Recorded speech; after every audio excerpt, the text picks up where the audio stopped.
Hello friends. मैं आपके साथ इस वीडियो के शीर्षक से शुरुआत करता हूँ। वीडियो का शीर्षक है एक भ्रमित शेर।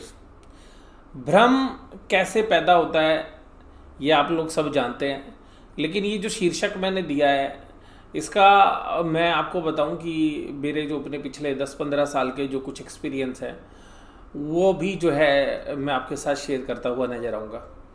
देखिएगा, भ्रमित शेयर का मतलब मैं ये नहीं कह रहा हूँ कि ये शेयर खराब है, ये शेयर बढ़िया है। मैं इसको खरीदने के लिए नहीं बोल रहा हूँ, नहीं मैं इसको बेचने के लिए बोल रहा हूँ। लेकिन जब मैं एनालिसिस करूँगा तो एक्चुअली उस एनालिसिस के दौरान अगर कहीं ऐसे भाव आपको नज़र आता है कि मैं बाय या सेल की बात करता हूँ तो मैं बिल्कुल भी ऐसा नहीं कर रहा हूँ। दूसरी बात जो मैं आपके साथ करूँगा कि ये ऐसा शेयर है जिसका पिछले 4 महीनों के दौरान मुझे सबसे ज़्यादा सवाल जो है मेरे से पूछे गए हैं, उसी शेयर्स के बारे में मैं आपके साथ बात कर रहा हूँ। और ये जो शेयर है ये क्यों भ्रम की स्थिति पैदा कर रहा है ये मैं आपको बताऊंगा। लेकिन सबसे पहले जो है हम उसके नाम के साथ शुरुआत करते हैं। वो शेयर एक एंटरटेनमेंट जगत से शेयर है। और देखिएगा, मैं पहले एंटरटेनमेंट जगत की ही बात आपके साथ करूंगा, कुछ शेयर्स के बारे में बात करूं, फिर उस शेयर्स के बारे में भी आपके साथ जो है चर्चा करता हूं।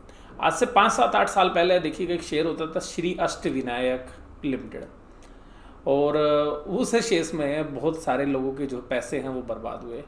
मीडिया का शेयर्स था, अभी एक बहुत अच्छी कंपनी भी थी, उसमें भी जो है रिटर्न्स नहीं आई। बहुत अच्छी कंपनी जो आपको मैं नाम बताऊं, यूएफओ मूवीज़।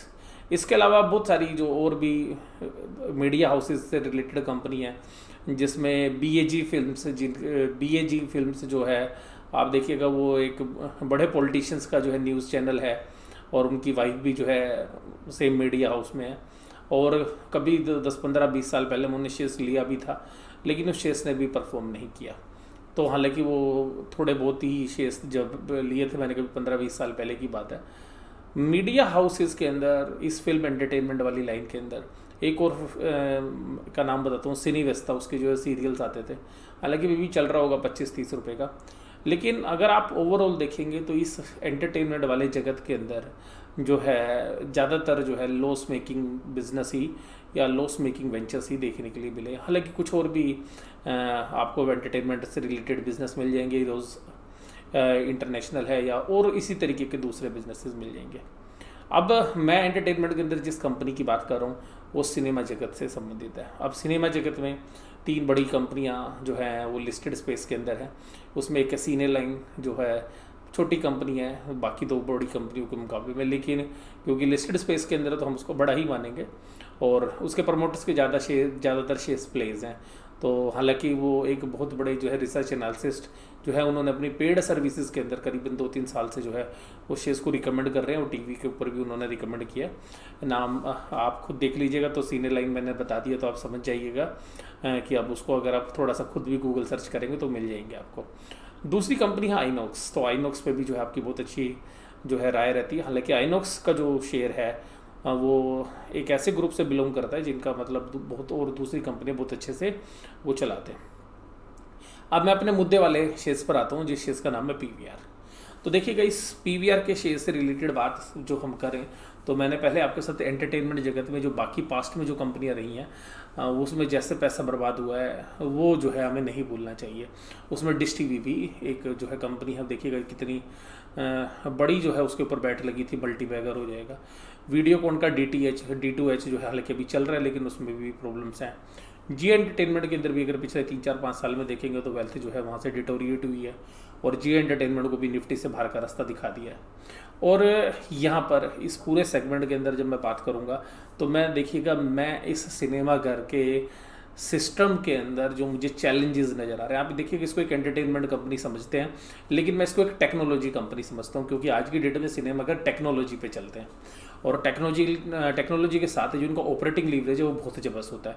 मैं केवल पीवीआर के लिए नहीं बोल रहा, बाकी सभी के लिए बोल रहा हूँ। तो ये जो सिनेमाघर वाला बिजनेस में ज़बरदस्त ऑपरेटिंग लीवरेज होता है, स्टाफ की सैलरी हो गई, या पीवीआर के मामले में देखेंगे तो इन्होंने एक एग्रीमेंट्स कर रखे हैं, जो पुराने जिनके पास सिनेमाघर थे उनको रेनोवेट करते थे, उसमें दोबारा से रिकन्स्ट्रक्ट करते थे।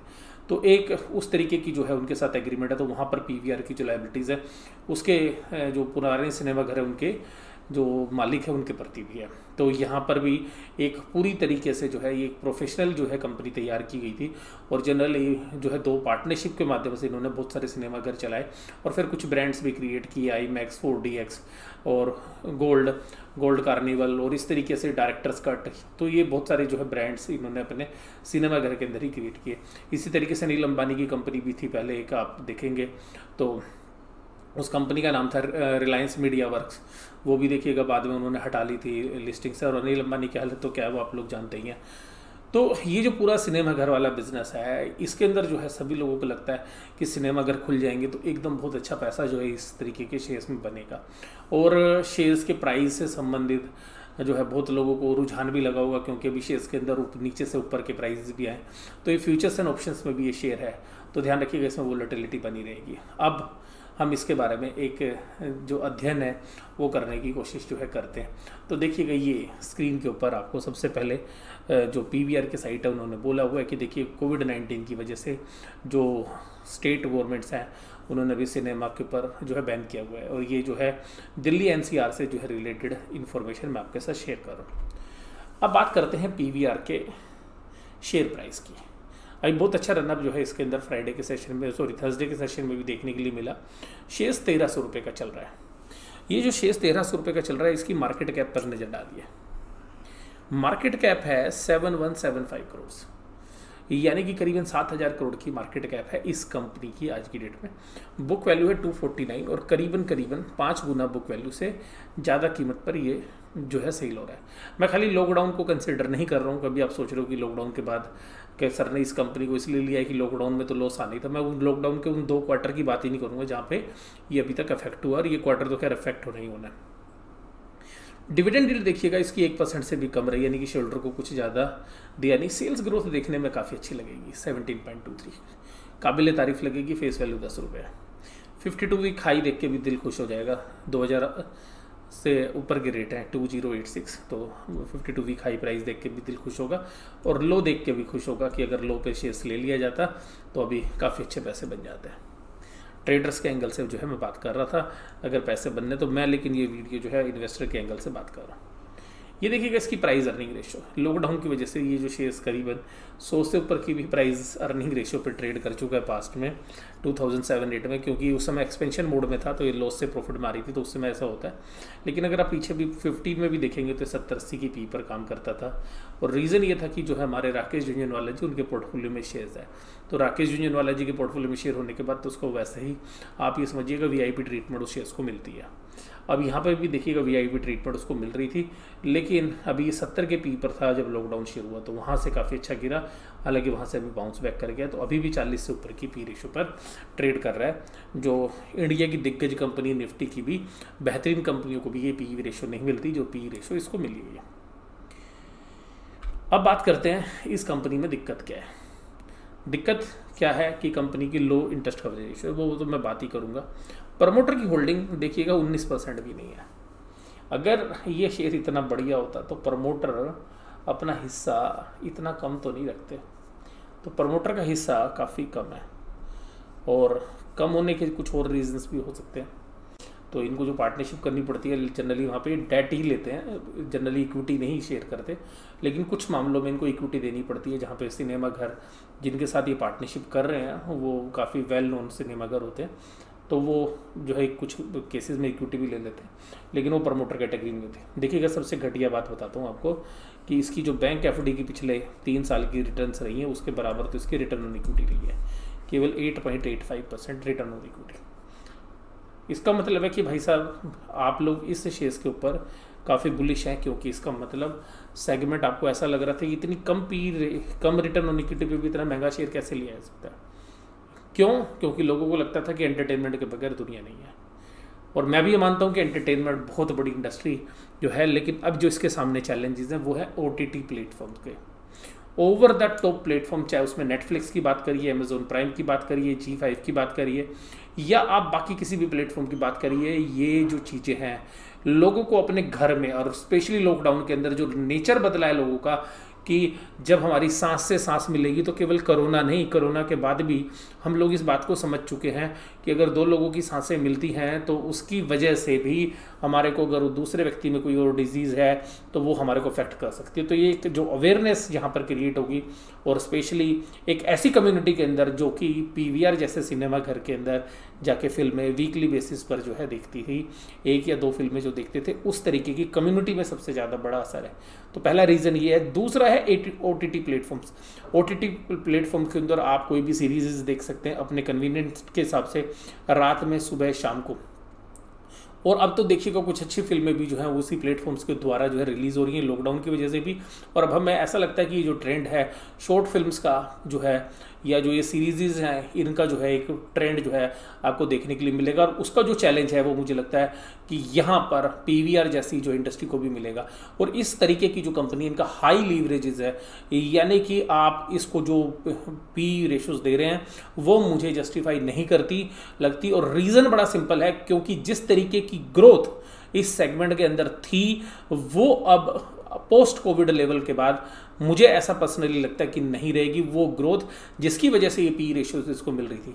और दूसरे चैलेंजेस, जब इनके वॉल्यूम्स नहीं आएंगे तो प्राइस टिकट्स के भी कम होंगे। दूसरी बात, अगर आप देखिएगा जो सिनेमा घर इंडस्ट्री है उसके अंदर सुशांत सिंह राजपूत वाले इंसिडेंट्स के बाद भी कि किस तरीके से मीडिया के अंदर ये बात बोली जा रही है कि सारे लोग नशे करते हैं। मोस्टली जो है बॉम्बे की जो फिल्म इंडस्ट्री है उसके बारे में नॉर्थ इंडिया के अंदर एक स्पेशल तरीके का आप आक्रोश देख सकते हैं उनके प्रति। और इवन जो है जया बच्चन जी के जो है विचार जो थे संसद के अंदर जो दिए गए, उसके बाद जो सोशल मीडिया पर उनकी उतारी गई है और फिर उनके बच्चों के फोटो डाले गए हैं नशे के अंदर, और इवन अमिताभ बच्चन तक को जो है नहीं छोड़ा गया है। तो आप ये समझ सकते हैं कि किस तरीके का आक्रोश जो है इस फिल्म लाइन के अंदर जो है देखा जा रहा है। और इसके जो प्रति जो इनकी हिमायत करने वाले लोग थे उनके प्रति जो है लोगों में गुस्सा देखा जा रहा है। तो ये भी एक रीज़न आप जो है देख सकते हैं। तो मुझे ऐसा लगता है कि ये जो हो सकता है कि थोड़ा टाइम बिंग है, क्योंकि इमोशंस हैं तो शॉर्ट मेमोरी होती है इंडियंस की, तो वो जल्दी भूल भी जाते हैं। लेकिन फिर भी आप देखिएगा यहाँ पर ये जो OTT प्लेटफॉर्म्स हैं, ये लॉकडाउन की स्थिति है, उसके बाद लोगों के लिए हेल्थ के प्रति जो है अपनी जो है जिम्मेदारी जो समझने लगेंगे वो, उसके बाद ये फिल्म वाली जो आक्रोश लाइन, तो मुझे इस सेक्टर के अंदर ग्रोथ जो है देखने के लिए अभी नहीं लगती फिलहाल में जो है मिलेगी। और एक स्पेशल कंपटीशन जो है इस सेक्टर को मिल सकता है। मेरी राय जो है व्यक्तिगत है, ये केवल एजुकेशनल पर्पसेस का है। आपके जो विचार हैं वो अलग हो सकते हैं, मैं ये नहीं कह रहा कि आपके विचार मेरे से मेल खाएंगे, लेकिन मैं केवल और केवल अपने खुले मन से आपके साथ जो मेरे विचार हैं वो व्यक्त कर रहा हूँ। ये देखिएगा, Zee entertainment, Sun TV network, PVR, Hathway cable TV, 18 broadcast, Den network और आईनेक्स लेजर। अगर आप देखिएगा यहाँ पर तो इनका बिजनेस जो है, आप इनकी पी रेशियोज देखेंगे तो टीवी 18 ब्रॉडकास्ट की आपको कम मिलेगी। और ये जो टीवी 18 ब्रॉडकास्ट है ये मुकेश अंबानी के पास है। और ये हो सकता है कि हमें लगता है कि ये जो टीवी 18 ब्रॉडकास्ट है ये आगे चल के जो चैलेंज दे सकता है, और जिसका चैलेंज आपको पीवीआर में भी देखने के लिए मिलेगा। क्योंकि जो OTT प्लेटफॉर्म्स है, ये जो एंटरटेनमेंट इंडस्ट्री है, इसका जो है रुख बदलता जा रहा है, ये मोबाइल बेस हो रहा है।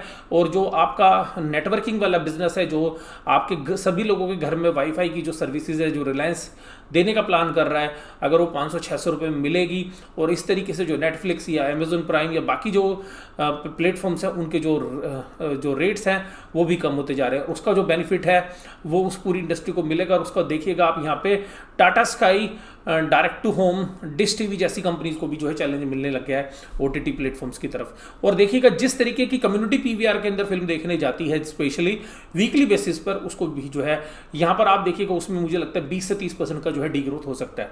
और ये जो एक भ्रम की स्थिति पैदा कर रहा है। रीजन ये है कि जो वैल्यूएशंस आपको मिल रहे हैं वो आप डिजर्व करते हैं या नहीं करते हैं। आपको फर्स्ट डिवीजन से पास कराया जा रहा है, लेकिन क्या आप फर्स्ट डिवीजन से पास होने लायक हैं या नहीं है, ये सबसे बड़ी चर्चा का विषय है। तो आप देखिएगा ये पीवीआर सिनेमा के जो है आपको रिजल्ट्स नज़र आएंगे, लेकिन ये रिजल्ट्स आप देखिएगा हर साल जो है आपको सेल्स बढ़ती हुई नज़र आ रही है, लेकिन प्रॉफिट नहीं नज़र आ रहे। आप देखिएगा 555 करोड़ की सेल्स करते थे आप 2017 के अंदर, 555 करोड़ की। दिसंबर 19 में, मैं ये 2 क्वार्टर ले ही नहीं रहा जिसमें थोड़ा सा भी इफेक्ट है, छोड़ दीजिए आप उसको, 916 करोड़ की, वहाँ तो लॉस ही लॉस दिखेगा, 916 करोड़ की। आप प्रॉफिट कमाते थे 25 करोड़, जो प्रॉफिट हुआ 36 करोड़। आपका इतना बड़ा वॉल्यूम बढ़ने के बाद भी जो आपका बेस्ट पीरियड था उसमें भी आप देखिएगा शेयर होल्डर के लिए कुछ नहीं बना, 25 करोड़ से 36 करोड़। इस पीरियड के अंदर आप ये देखेंगे ना, सबसे खास बात कि शेयर कैपिटल कितनी बड़ी है, शेयर कैपिटल बढ़ाई गई है इस पीरियड के अंदर, यानी कि आपने बिजनेस का साइज बढ़ा दिया तब भी आपसे प्रॉफिट नहीं बढ़ रहा है।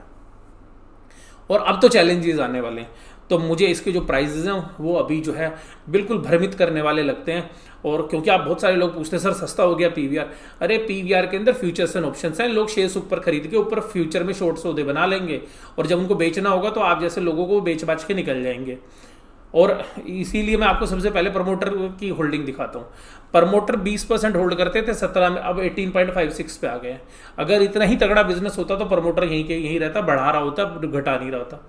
एफआईज देखिएगा 41.4 पे थे, अभी 36.99 पे आ गए हैं 17 से, और देखिएगा हर क्वार्टर के अंदर घटाते जा रहे हैं। डीआईज 26 पे थे, 29 पे आ गए, इनको माल दे दिया गया। और ये देखिएगा रिटेल इन्वेस्टर्स, ये देखिएगा 8.57 8.42 से 14.65 कर दिया। और अभी आप जब देखेंगे ना सितंबर की, तो आप देखिएगा रिटेल का और हिस्सा बढ़ा हुआ मिलेगा। लेकिन जो बड़े प्लेयर्स हैं वो तो फ्यूचर में शॉर्ट कर देंगे, यहाँ से शेयर खरीद के ऊपर फ्यूचर में शॉर्ट मार के फिर दोबारा बेच देंगे। तो ये ध्यान रखने वाली बात जो है मैं आपको बता रहा हूँ। तो मुझे वैल्यूएशन अभी भी रिच लगते हैं। मेरा हालांकि कंपनी से कोई लेना देना नहीं है, ना मेरे पास शेयर्स है, ना मैंने कभी खरीदा, ना कोई मेरी बाय है, ना सेल है, ना फ्यूचर में, ना ऑप्शंस में, ना किसी भी तरीके का मेरा कोई भी इंटरेस्ट इसमें नहीं है। लेकिन एज ए एनालिसिस्ट जो है मैं इसके साथ आपको यही केवल अवगत करा रहा हूँ कि कभी कभी आप जो इनोसेंट रिटेल जो मेरे इन्वेस्टर्स हैं वो बेचारे इस तरीके के शेयर्स में फंस जाते हैं और फिर कमाते नहीं है। अरे नहीं भी, मान लो इसमें अभी सट्टा चलेगा, मैं बता रहा हूँ ऊपर जाएगा, ये सट्टा चलेगा, लेकिन सट्टे में ऐसे फंसेंगे लोग वो निकल नहीं पाएंगे। तो मेरा जो इंटरेस्ट है वो रिटेल इन्वेस्टर्स के साथ है कि रिटेल इन्वेस्टर भाई साहब इस शेयर से पैसे नहीं कमाओगे, किसी और से कमा लेना, बट गलत शेयर में फंस गए तो भाई साहब कहीं निकलने का मौका नहीं मिलता।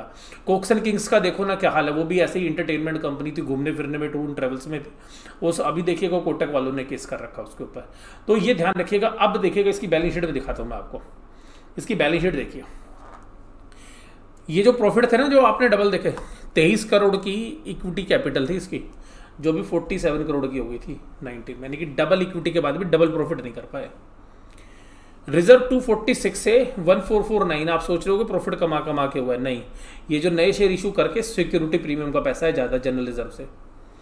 प्रॉफिट कमा के तो थोड़ा ही है, बाकी तो मोस्टली किससे है प्रॉफिट, सारा जो नए शेयर इशू करके लाइमलाइट में, क्योंकि बिजनेस ऐसा है ना कि जो दिखता है और वो दिखने के चक्कर में लोग पैसा देके जाते हैं। बोरोइंग्स देखिएगा, जो उधारी 147 करोड़ की थी 2009 में, वो 13 में 657 करोड़ की हो गई, 15 में 747 की। अरे ऐसा बिजनेस जिसमें उधारी ही बढ़ती जा रही है यार, आपको फ्री कैश फ्लो कहाँ से आएंगे, क्या करोगे इसमें बताओ। और चैलेंजेस हैं, आप इसको एंटरटेनमेंट छोड़ दीजिए, टेक्नोलॉजी कंपनी है ये। अदर लाइबिलिटीज देखिएगा 140 करोड़ से 1062 करोड़, और मार्च 2020 की लाइबिलिटी देख लोगे तो पागल हो जाओगे, 4653 करोड़ रुपए। शेयर होल्डर फंड से 3 गुना अदर लाइबिलिटीज है, यानी कि जो शेयर होल्डर का पैसा उससे 4.5 गुना पैसा तो आपका किसका लगा हुआ है, बाहर वाले लोगों का लगा हुआ है पैसा। इसका मतलब है आपको कहां से सेफ्टी दे देगा वो। अरे शेयर होल्डर को सेफ्टी कहां से मिलेगी, सेफ्टी मिलेगी ही नहीं। तो हम तो पहले बहुत देख चुके हैं ऐसी कंपनी, लाइमलाइट में रहती थी पीसी ज्वेलर्स, वक्रांगी, ठीक है जी, आप लोग मानते ही नहीं थे कि जी ऐसा ये हो भी सकता है। मैं तो आपको मनपसंद बेवरेजेस तो खैर सबको लोगों को पता है, बहुत सारे केसेस यहाँ पे ऐसे ही आए हैं जिनकी कंपनीज में भाई साहब लाइमलाइट में होती थी। ऑटो के अंदर एक कंपनी होती थी एमटेक ऑटो, एमटेक लिमिटेड, ठीक है जी, वो ऐसी ही चलती थी, फ्यूचर्स में थी एमटेक ग्रुप की कंपनी, आज मैं आपको बता रहा हूँ। तो ध्यान से ये समझना है कि बैलेंस शीट क्या कह रही है, आगे बिजनेस क्या कह रहा है, और वो लगातार कह रही थी लाइबिलिटी बढ़ती जा रही है, इसका मतलब आपके पैसे है नहीं किसी को देने के लिए। आइएगा उसके बाद आगे की बात करते हैं। तो ये समझ में आ गई बात आपको कि किस तरीके से लाइबिलिटीज बढ़ती जा रही हैं। 1000 करोड़ हो गई 140 करोड़ से 9 से 19 में, और प्रॉफिट हुआ नहीं डबल, प्रॉफिट तो करो ना डबल, और ईपीएस तो और घट गई। हाँ जी, आप देखिएगा यहाँ पे ये तो मैंने आपके साथ एनालिसिस कर दिया। ये देखिएगा यहाँ से 352 की जो है 9 में सेल होती थी, अब 3086 की हो गई। अब इन सेल के बाद भी प्रॉफिट देखिएगा, आपका प्रॉफिट 9 करोड़ से 190 करोड़ हो गया। आप देख के खुश हो जाओगे, बस ये 2 साल ही आया है।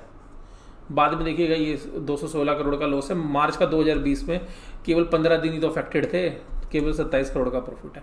और जो चैलेंजेस मैंने आपको बताया वो तो थे ही नहीं था, OTT प्लेटफॉर्म को चैलेंजेस नहीं था। जिस तरीके से जो है इंटरनेट आपको जो एक्सेसिबल हो जाएगा, जो वाईफाई लोगों के घर तक पहुंच गया है, लोग, और DTH के अंदर जो डायरेक्ट टू होम जो सर्विस है उसमें भी बड़ा चैलेंज है, क्योंकि अगर 600 रुपये में वो दे दोगे, अगर घर में 3 केबल टीवी चल रहे थे उसके 1000 रुपये आप देते थे, आपको 600 रुपये में तीनों टीवी आपके चलेंगे। ठीक है जी। तो आप हाई स्पीड का भी ले लोगे तो 1000 रुपये 1200 रुपये में आपके घर में इंटरनेट भी चलेगा, सारे टीवी भी चलेंगे, और आपको टीवी देखने नहीं है नॉर्मल, आप देखिएगा जो इस तरीके की जो सब्सक्रिप्शन है वो भी चैनल के साथ फ्री मिल रही है।